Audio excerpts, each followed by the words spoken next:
Fala pessoal do canal, tá começando aqui mais um Crazy nas Infinitas Barbas pra gente falar da segunda edição, finalmente, né? Agora a gente tem o volume 3 publicado, mas finalmente consegui ler o volume 2 de Batman e Coringa, a dupla letal. Um material que teve a polêmica primeira edição, né? Que era a edição pacote de figurinha que você comprava sem saber qual era a capa, e aí tinha a capa limitada, tinha a capa exclusiva que todos queriam, que só tinha uma unidade. Bom, nem todos queriam, porque teve muita gente que não comprou, ficou bolada com a brincadeira aqui. Eu confesso que por mim tinha saído as 3 edições no formato envelopinho, pacotinho de figurinha para eu brincar disso. Mas a gente tem o volume 2. Demorou pra cacete pra sair o volume 2, mas saiu, o volume 3 acabou de sair também. Então a saga finalmente está completa. Mas o que importa é a gente falar desse volume 2, que já tem um preço bem mais barato, afinal de contas não tem a brincadeira da figurinha mais. Custando R$ 24,90. A gente tem as partes 3 e 4 da minissérie aqui. Já me perguntaram até inclusive no canal, Barba, mas sai 2 edições em cada revista. Mas são 7 edições. Cara, no volume 3 sai as edições 5, 6, 7. E conclui normalmente, tá? Tá tudo publicado direitinho, não se preocupem com relação a isso, tá? Aqui dentro a gente tem a minissérie, cara. Batman e Coringa, escrita e desenhada pelo Marc Silvestre, cara, que é um dos grandes nomes dos anos 90, né? E que acho que tem como grande mérito e maior valor dentro da revista, obviamente, a arte, né? É uma arte fora de série. A gente abre a revista e se depara com essa Selina Kyle, porra. Maravilhosa essa mulher, tá? E eu acho a arte dele um absurdo, tá? Eu gosto demais, demais, demais. Acho que, porra, vale muito material pra gente ver o Marc Silvestre desenhando livremente uma história do Batman do jeito que ele quer. Afinal de contas, ele também é o roteirista. Então, eu acho isso já alguma coisa interessante. A gente termina de ler umas revistas aí que tem umas artes bem caídas. E olha, essas 2 páginas aqui já... Esse Batman aqui, porra, é o que eu quero ler de quadrinhos, tá? Com relação à história, cara, ela é brilhante, espetacular? Não, não é. Mas confesso que ela cumpre o papel dela de divertir.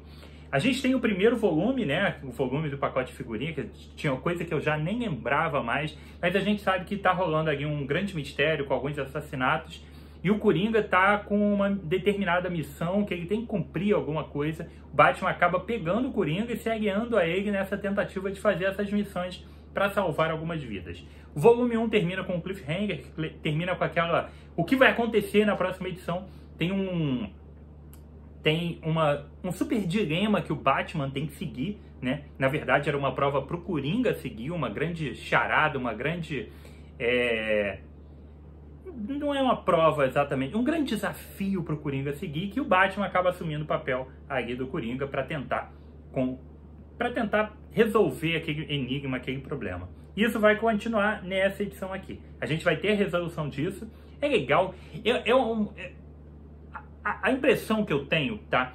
Terminando de ler essa edição aqui, essa edição ficou muito na cara de ser uma mistura de 2 filmes. Embora um deles também sigam bastante isso, tá? Tem um pouco de Jogos Mortais, né?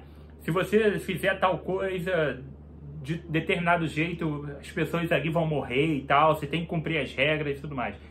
Mas eu fiquei pensando, na verdade, tem uma cara muito grande de Duro de Matar 3. Não sei se vocês lembram do filme, se assistiram o filme, mas Duro de Matar 3, o Bruce Willis, ele tem que passar por Nova York fazendo várias missões que tem um cara passando por ele no telefone. Ó, você tem que chegar na rua tal e pegar o próximo orelhão em 20 minutos. Ele vai desesperado lá e atende, ó, você tem que fazer tal coisa, ele dá uma charada, ele dá uma tarefa pro Bruce Willis, e o Bruce Willis vai rodando Nova York fazendo essas tarefas, porque senão a gente vai morrer, ele vai explodir bombas, enfim. E ele acaba encontrando o Samuel L. Jackson no meio de uma das missões mais insanas que rola aqui em Nova York, tá?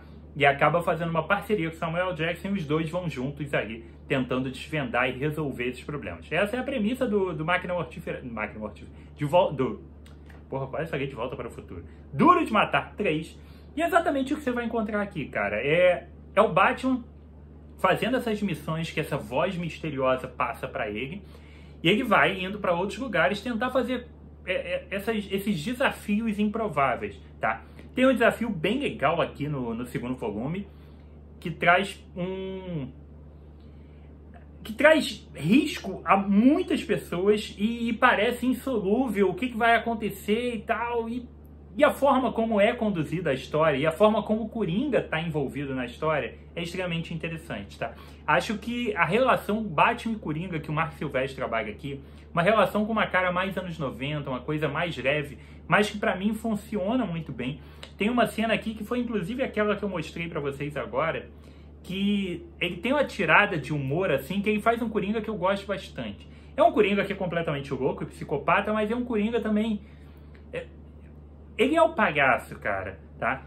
O Batman leva ele pra Batcaverna, ele tá todo encapuzado, todo amarrado e tudo mais. O Batman senta na frente dele e fala, porra, eu tenho que falar com esse puto alguma coisa. Aí vai lá, abre ali o zíper do olho, da boca do Coringa, fica olhando pra ele assim, bolado, porra, te odeio, mas tô precisando da tua ajuda pra alguma coisa. Aí o Coringa todo sorrindo, e aí, o que a gente vai fazer? E como se fosse super amigo, parceirão, pra onde é que a gente vai tomar uma breja hoje? Nesse nível. Então, acho que esse ponto da história funciona bem, essa interação dos dois está funcionando.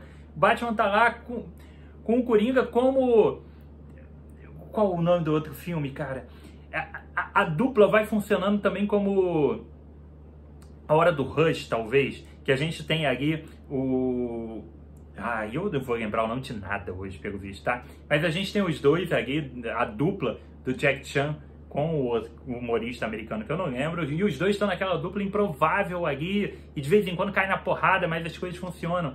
É uma dupla dessa de dois policiais ali, só que obviamente um deles não é um policial, é um bandido. Mas as coisas acabam que caminham ali. E no meio disso tudo a gente tem essas tarefas, esses desafios que fazem a história andar. Como disse pra vocês, não é brilhante, não é a melhor coisa do mundo, não é imperdível e tudo mais. Mas eu confesso que eu tô me divertindo. Não ao ponto de falar, cara, você tem que comprar, você tem que ler isso daqui, é maravilhoso e tudo mais. Lógico que não. A arte do Silvestre é um absurdo e a história diverte pela falta de... olha o que eu vou falar. Pela falta de compromisso, pela falta da necessidade de você estar acompanhando desesperadamente um título. São 3 edições, você vai ver uma história do Batman com uma improvável dupla com o Coringa, vai ser divertido, você vai ver uma porrada, vai ver uns desafios, vai rir um pouquinho, e acabou, cara. Tudo isso com uma arte maravilhosa, que às vezes a gente compra umas coisas com uma arte horrorosa, com uma arte maravilhosa, e acabou. Você não precisa comprar mais nenhuma revista do Batman na sua vida se você não quiser.